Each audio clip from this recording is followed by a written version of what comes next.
Noise pollution অসমীয়াত noise pollution এই শব্দটোৰ অৰ্থ হ'ব শব্দ প্ৰদূষণ অৰ্থাৎ অবাঞ্ছিত বা অত্যধিক শব্দ যিয়ে মানুহ বন্যপ্ৰাণী আৰু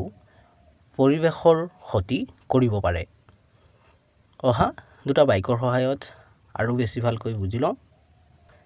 The airport has made changes to decrease noise pollution. বিমানবন্দৰখনে শব্দ প্ৰদূষণ হ্ৰাস বা কম কৰাৰ বাবে সালসলনি কৰিছে How does noise pollution affect us? শব্দ প্ৰদূষণে আমাক